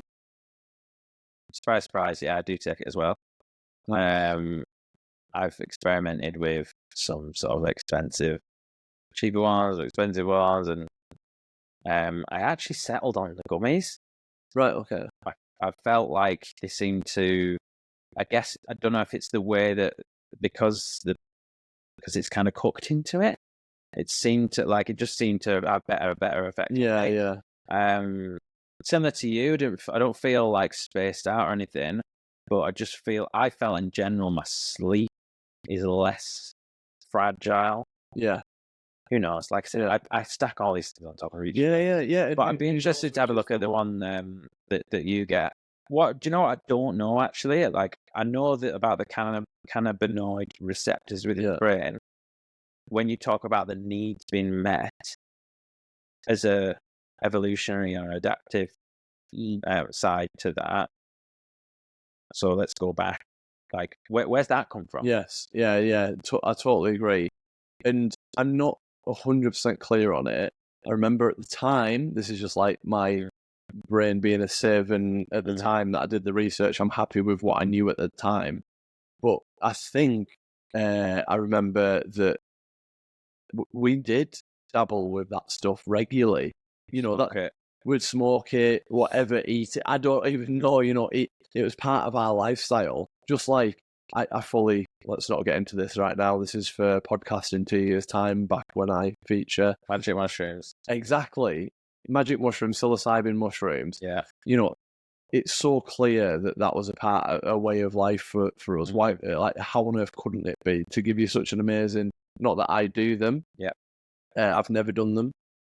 But to give you such an amazing feeling and the powers of them, there's no way that it wasn't a full on feature of like human lifestyle. Have you heard about the stoned monkey hypothesis? Yeah. That's how we ended up being because the monkey's eating the mushrooms, and then all of a sudden, all the various neurons that wouldn't be connected to that certain sense started talking to each other and stuff. Yeah, I'm fascinated by it all. Yeah, so I mean, I've watched a couple of documentaries recently. Depression related to relieving symptoms and stuff, and hopefully those treatments will become legal in a few years' time. By the sounds of it, actually be proven. They look very, very promising. There's a new Huberman episode all about it just recently. It was really good. Right. And like the way that they're talking about it is like it's just a matter of time now before it's legalized. Because there is evidence to suggest, and it's fascinating. They look at set it. So there's various things on these mushroom journeys or psilocybin journeys, trips, whatever. The most important things: setting, darkness. So eye mask and music. Yeah. So they've done the experiments and then removed these things. It's not been as effective. Right. Even depression. Right. So it seems it's like the inwardness. Yeah. Right. Okay. And they have people talking them through it, and we're talking about the types of music that they play. Apparently, it starts off with like some classical, and then it will move into like sort of like drums and stuff. And it's fascinating because when you think about it as an evolutionary thing or a ancestral thing, you could see that, couldn't you? Like probably ritual, have like a shaman there doing stuff, and then they've got drums going and that. Going through it, so you can see how these things would have happened. So I think again, it's one of those, like, I don't doubt it was part of it. I think it's just like how you use it in society, and there's no doubt that it needs to be well proven, because it's essentially, what is it, a Class A drug at the moment, or certainly in America. I think LSD is Class A. I think this might be a B or something. And it's like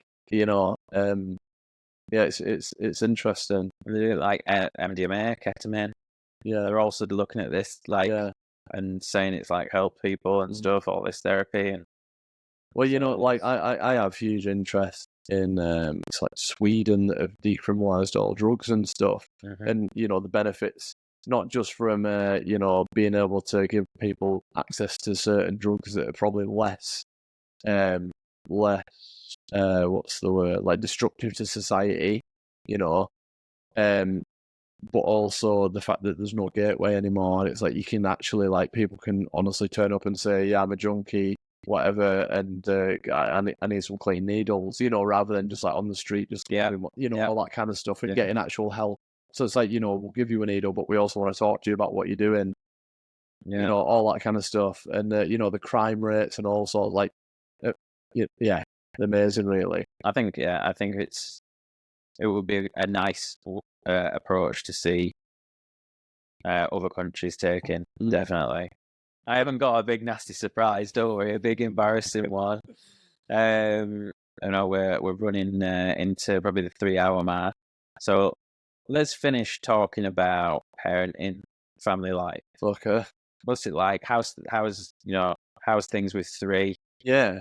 It's the most rewarding thing that I've ever done, like by far. And I'm not just saying that. It's like to settle down on a night time with your little boy or girl, just seeing them develop and learn. I mean, it's just everything that you want to see. Like life is a journey. So you're not after an end point. We've talked. We've talked about the fact that you get the medal and then you're disappointed.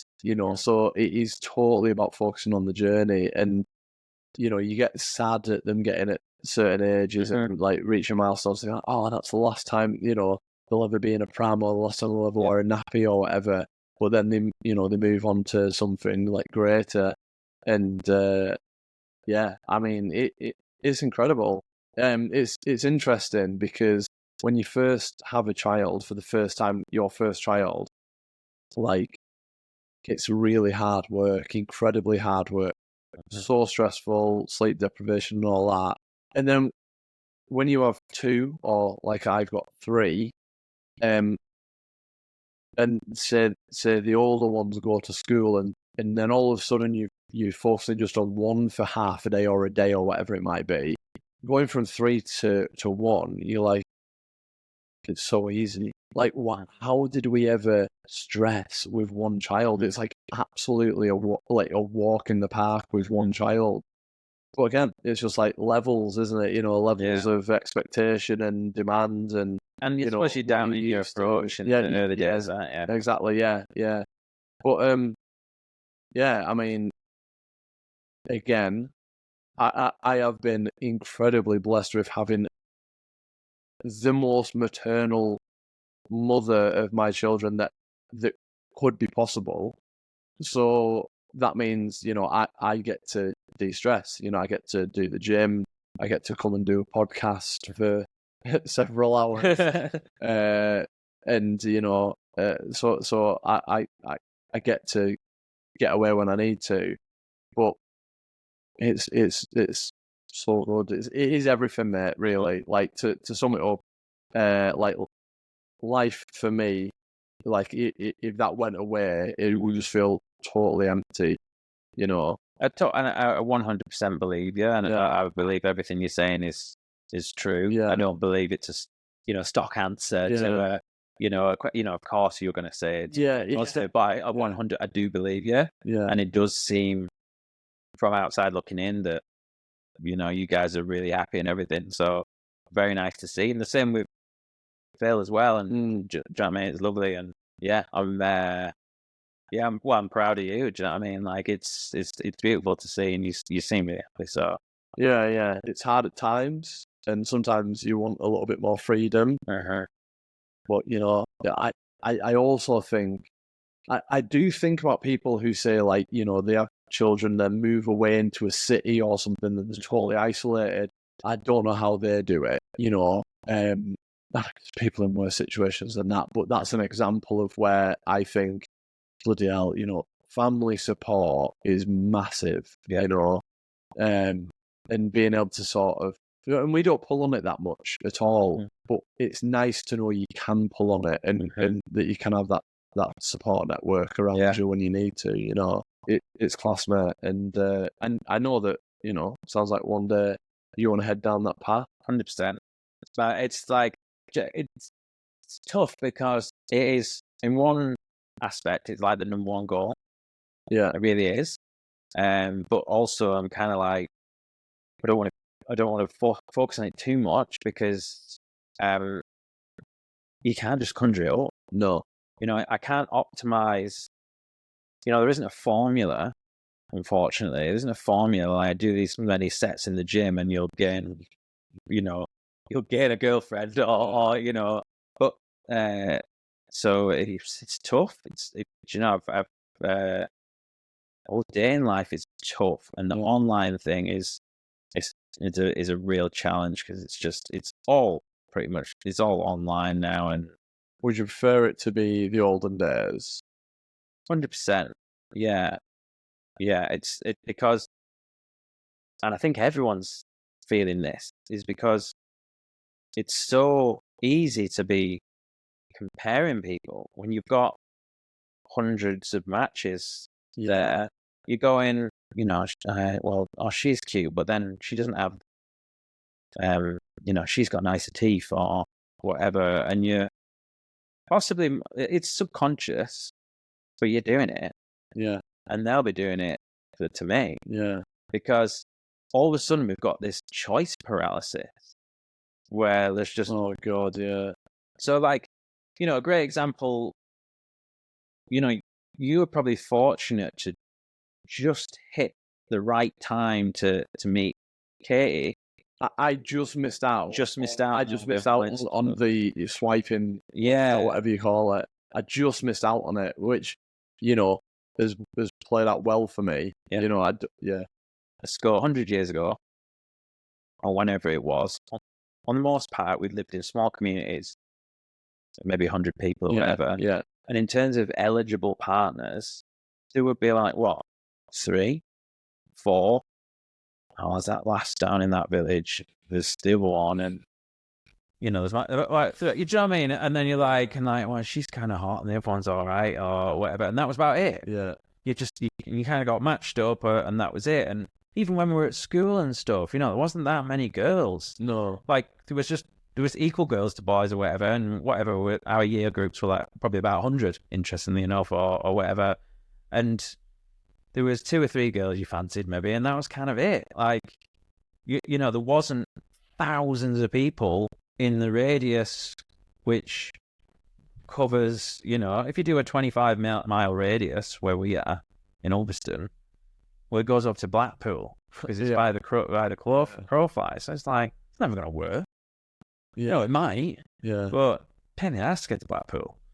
But yeah, there's just so much choice. And if you've got things like filters, like, so certain girls might set a filter like, well, I only want 6-foot men. And there's a lot of data coming out actually now where women who, it's a controversial little subject, but obviously with the, rightly so, women getting into the workplace and moving forward and progressing in a more equal society. The other side of that is by the time that women have gone to university, got the master's degree and whatever, got the career, and then when it's time to settle down, right, I've got my got my career and stuff, and I've got enough money to look after myself, which, by the way, I think is fair enough. Yeah. Like, you kind of want to be, you don't want to be too reliant on one person because people can end up in shitty situations with that. But the downside of that is you might be 35, and then you go, right, okay, it's time to find a boyfriend, or time to settle down, and then meet someone, and then whatever, and then 2-3 years or whatever, let's think about having kids. Well, this woman's nearly 40. Yeah. And then, unfortunately, like, I can talk from not personal experience, but someone in my family, same sort of thing that's happened is it ends up being kind of too late. And then, it's that ticking clock. And that's, one thing that seems like it's having an effect, because we're getting we're later and later in life, starting to. I mean, I'm now talking about having children, and we can talk about the population collapse oncoming in the next 60 years. That's another discussion for another time. But just peeling back a minute, because I thought I went off on a slight tangent, is there's more and more women now at university than men. So there's more women, less men. And you think, well, that's a good thing or whatever. But no, a woman who's got a master's degree, in general, doesn't want to date down. So a doctor will want to date a doctor. But if you've got a pool of men that's ever decreasing within that sector, then there's less men to choose from, and less men that are that would match up with them. So I think that's an issue. But yeah, it's that's one of the things. But I think that having the apps and all the various filters, and you've got this and that, people are looking for check boxes, and it's then they're trying to whittle down choice. I mean, so I've never been on that dating scene. Yeah, but I've been on Auto Trader. And I've been on Rightmove, and I've been on Booking.com. Yeah, where you start with like this wide. Well, actually, no. You go really tailored, almost like very tailored, like high level expectation. For a car, for example, right?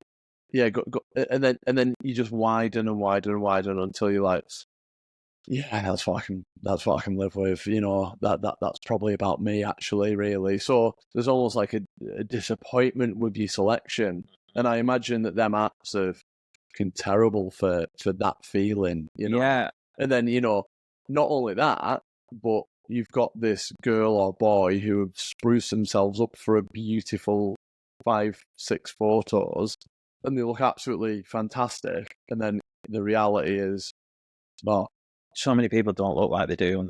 Yeah, it is, and that's but I'm not.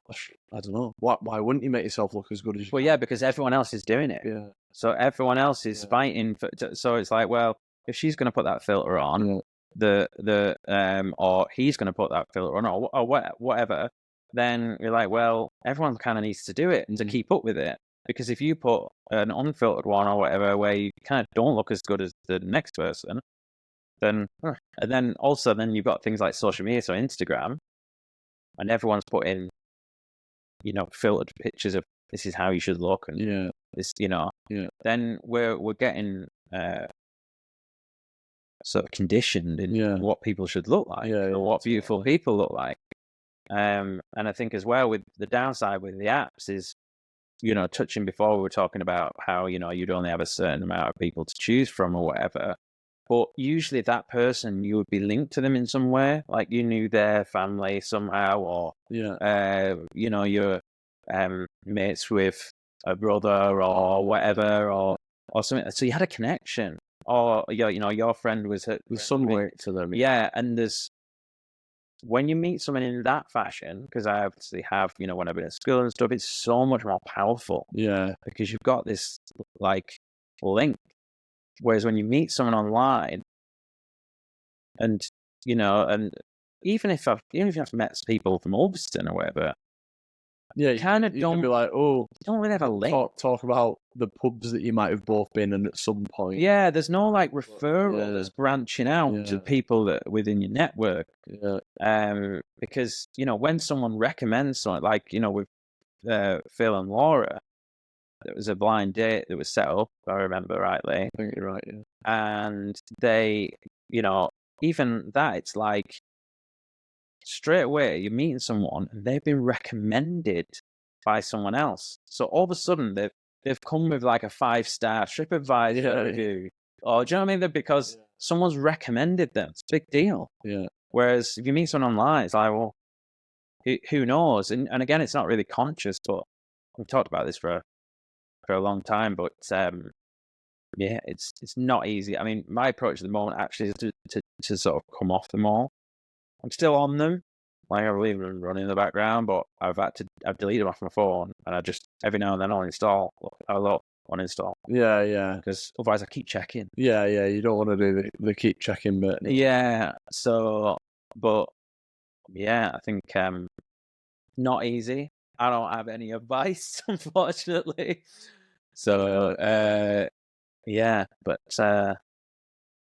it's not my field of expertise, I'm afraid. A ladies inquire with it. Yeah. There's your plug.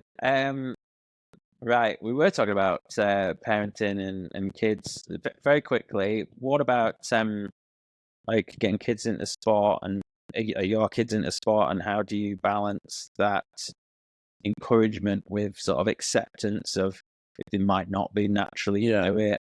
Yeah. How do you feel about that? So me and Katie take totally the approach of if they aren't interested, don't force it. Alfie, our oldest, who's 10 now, when he was 5-ish, we took him down rugby, not interested. And like having been, always a rugby player and played for the youths as well, I was just like, no problem. Like whatever, if he's not interested, no problem. He then gained an interest after a couple of years, and now he's like loving it, smashing it, and he's doing all sorts of sports. Orienteering, football, rugby, loves it. My other two girls, less into sport. One of them's only 4, so naturally less into sport. The other one,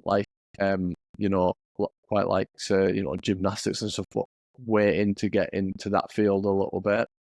But I think what's really important for me is I know that being active is key.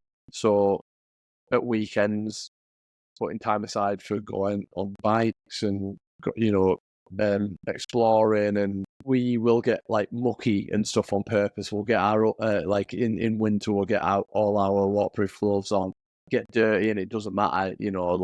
We're just not bothered about that at all. But I think it's, again, just going back to, I've got a home gym, and there has been conversations that I've had with Katie that's been mainly driven by her. Should we get rid of the home gym so we can use it for other reasons, and then maybe you go back to a gym? And the answer is no. but for not just the reason that, no, I like the home gym. There's a couple of reasons. One of them is it means no travel. I can literally rock up in the gym and then I'm 5 steps away from making breakfast rather than, a 20-minute drive from making breakfast. I think once you, because I've got a little home set up now, once you do it and you get used to it, it's like, why would I want to add 30 minutes? Yeah, totally. Because that's 30 minutes you could have in bed. Yeah. And so, and then the other aspect, which is key for me, is I love it when the girls or Alfie open up the garage door and I'm in the middle of doing something like squatting or the ski erg or a load of whatever it might be. I just think even them not doing it is encourage them to the idea that this is the thing they should be doing. Yeah, you're leading by example. Well, exactly, leading by example. And, the girls honestly get so excited about hanging from the bar. Yeah. They'll just be like, can we have a hang, Dad? Yeah. And I'm like, the one thing that I've said to myself is I will never, it doesn't matter what time of day or night it is, I will never say no to something to do with the gym. So if they're like, can I, whatever, pick up a kettlebell? And obviously I've got like really light ones for the kids. I'll be like, yeah, no problem. And then I'll teach them how to do it. Or, hanging, they love hanging and get excited by that, seeing how long they can hang for and stuff. And so, will they become gymnasts? Will they become CrossFit athletes or anything like that? I don't care, as long as activity is, an active lifestyle is part of their lives eventually, so awesome. That's it. That's my view, really. That's cool. I think I think that's insightful and sounds like a great approach. What about you and Katie? You seem really happy. Yeah. You do? Like what's the secret? We're actually quite opposite in many ways. She gets her social fix from her immediate family, and she has a very big immediate family with lots of cousins and brothers and sisters that got kids and stuff like that. As much as I get my immediate fix from my dad, my mum, my brother, that's about as far as it goes, really. I don't go wider to cousins and aunties and uncles and stuff. So Katie can do that during when she was a pure stay-at-home mum, she could do it during the day. She's now working mornings now, so she can do it in the afternoon. But she appreciates that, apart from, I've mentioned the time in the gym and stuff like that, and activities, she understands that spending time with my friends, which isn't, I don't ask for it all the time, not even every week, you know, but spending time with my friends is my social fix, and it gives me that release and fun and stuff like that. So, you know, she's never said no, but I've also never taken the piss. Yeah. You know, I don't think I've ever taken the piss, really. Maybe, I mean, I might have come back from like, so my big thing, if I'm really pushing the boat out, is a foreign music festival. So it's that I did that for my stag do. We did it for my brother's stag do, and I've done a couple since as well, I think. And you know, if I came back from one of them and said, "Oh, am I going to an Arctic Monkeys gig? Do you mind in like a month's time?" That's when, you know, I'm pushing it a bit too much. But yeah, just an appreciation for what each other need, really. Yeah, it's quite lucky like that. But yeah, there you go. Nice one. I don't want to get too soppy. All right. So, what's next 5-10 years? What's life going to be like? What are you hoping for? At like, you know, what, at 40, or is it just more of the same? So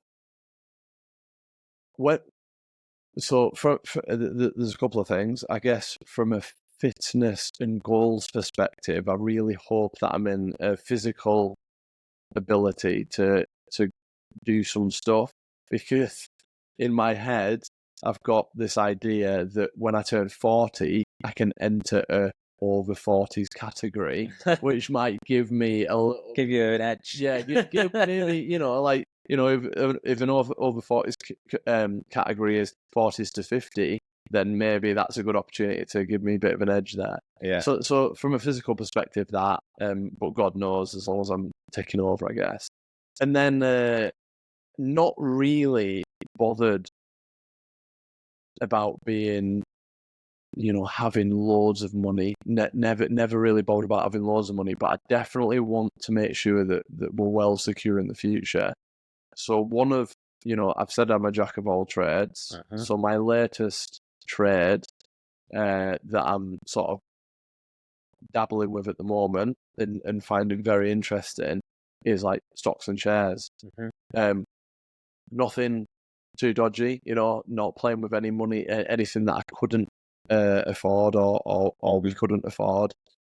But I'm initiating a bit of interest in that, and I think I think it'd be really good if in sort of 5-10 years I can see a bit of that come back, you know, a bit of a profit made there, just purely so we can enjoy life as a family, and like do some nice holidays, and maybe put a bit of money aside, knowing that in the long term, when it comes to retirement, which I dread, but when it does come to retirement, that you know, there's definitely enough money in the pot, basically, for us all. So, yeah, I guess that's it, really. From a professional perspective, I would like to think that in 5 to 10 years' time, you know, because I don't feel like I'm a career monkey at all. I don't feel like I want to get to the next level, the next level, the next level.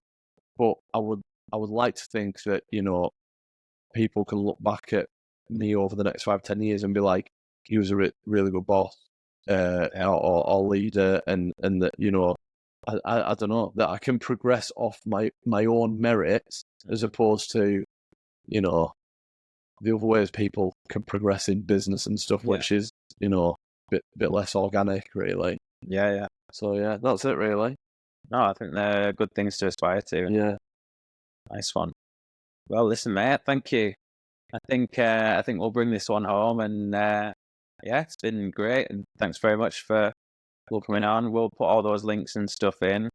I would normally ask if to link to people's social media and stuff, but I don't suppose you're necessarily fussed about it. No, I mean, I'm only on LinkedIn, really, and yeah, I'm not bothered about anything like that. Just living under a rock. Kind of. Yeah, unless I'm doing something that's quite extravagant, and then I don't mind a bit of attention. Peek your head out time to time. Yeah, exactly. Yeah, I went. mate, loved it. Nice one. Awesome. Thank you. All right.